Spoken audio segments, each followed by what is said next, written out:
Picture the scene. A lone rider pushes through a set of swinging batwing doors and steps into a saloon. The piano player stops, the room goes quiet, and all eyes turn to the stranger. This is the Wild West saloon we all know from the movies, a place of adventure and heroic gunfights. But what if I told you almost everything about that image is wrong? The reality was a far grittier, grimier affair, less about showdowns and more about an overwhelming, inescapable filth. Today, we're peeling back the layers of Hollywood romance to reveal the shocking truth about Wild West saloons. And trust me, they were dirtier than you can imagine. If you enjoy uncovering the real history of the Old West, do me a favor and hit that like button, subscribe to the channel, and ring the notification bell so you never miss an exploration into the past. Now, let's step through those swinging doors into the real thing. Number 1, the building itself. First, forget the grand wooden buildings from the movies. The very first saloons were nothing more than temporary structures. In a new mining camp or railroad town, the saloon was often the first business to pop up, sometimes as just a crude tent, a sod house, or a shack built from whatever scrap was lying around. As a town grew, these would give way to simple wooden buildings, often with a false front to make it look bigger than it was. It was an attempt to project stability in an unstable world. Only in the most successful towns like Deadwood or Tombstone would you find the truly elaborate saloons. But the most immediate thing you'd notice upon entering was the smell.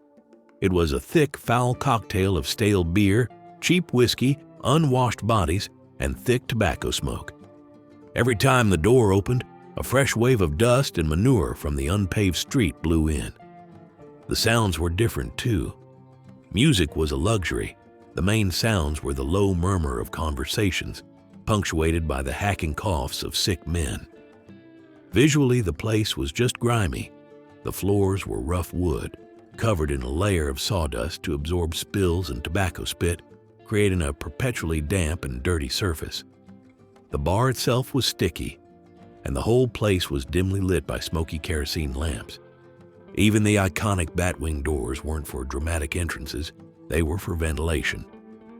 Number 2, a hotbed for sickness. The Wild West saloon was dirty in the most literal sense, turning these crowded places into breeding grounds for deadly diseases. The threats inside a saloon were often invisible and far more dangerous than any gunfight.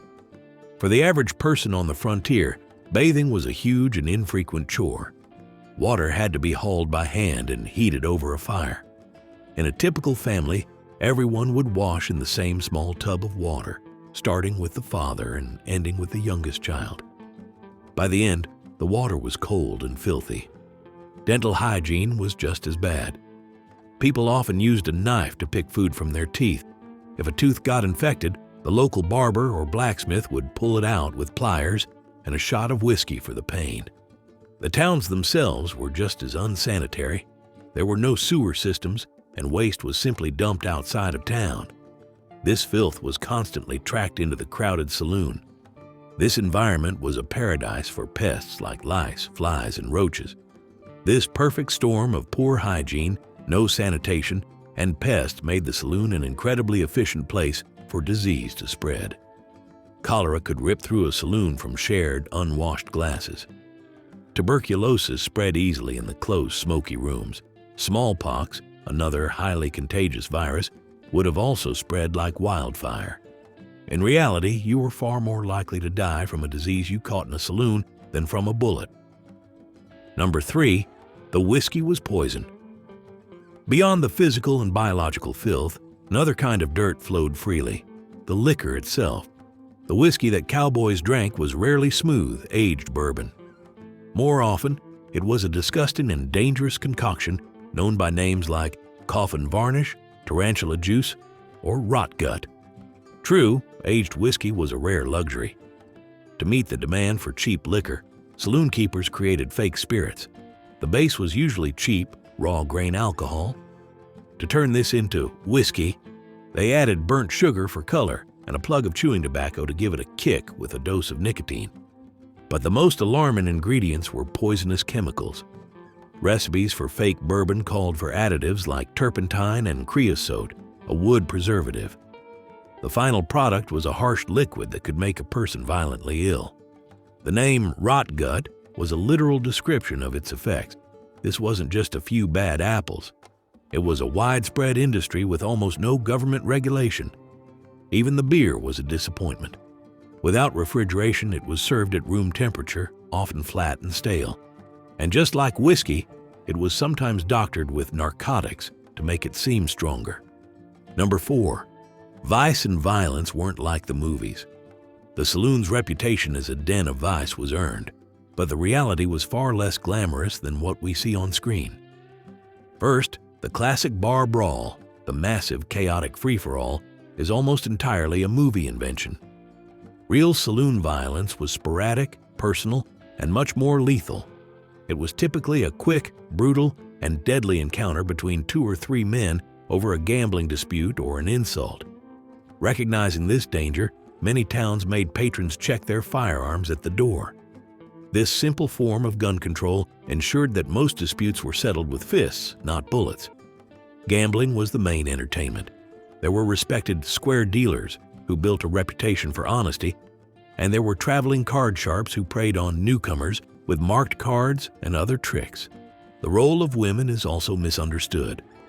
A distinction existed between saloon girls and prostitutes. Saloon girls were entertainers. Their job was to sing, dance, and talk with lonely patrons to keep them buying drinks. For many women, this was a path to financial independence. Prostitution was a separate and much more dangerous line of work. Number 5. Not everyone was welcome. Contrary to the image of a lawless free-for-all, the saloon was a highly structured environment with rigid, unwritten rules and stark lines of exclusion. The saloon was the social center of the white male frontier. It was where cowboys, miners, lawmen, and outlaws could all cross paths. The line between a lawman and an outlaw was often surprisingly thin. However, this melting pot had firm boundaries. A respectable woman would never set foot in a saloon. Racial exclusion was also the rule. Native Americans and Chinese immigrants were not welcome. While black men were a significant part of the West, they were also generally barred from white-owned saloons and established their own. One surprising excluded group was the U.S. Army soldier. Many saloon patrons had a natural disdain for the uniform and the authority it represented. Within the accepted group of patrons, behavior was governed by a strict code. Privacy was critical. You never asked a man personal questions about his past, and a powerful custom was the obligation to buy a round of drinks. Refusing a drink offered to you was a terrible insult. The romanticized saloon of Hollywood is a fiction. The historical truth is that the real saloon was a raw, filthy, and foul-smelling hub of disease. It served poisonous liquor to a select clientele governed by rigid social codes. This grimy reality, however, is a much more accurate and powerful symbol of the American West than the myth that has replaced it. It reveals a world not of simple heroes, but of real people struggling to survive in a harsh world. What part of the real Wild West saloon surprised you the most? The poisonous whiskey, the rampant diseases, or the strict social rules? Let us know in the comments below. Thanks for watching.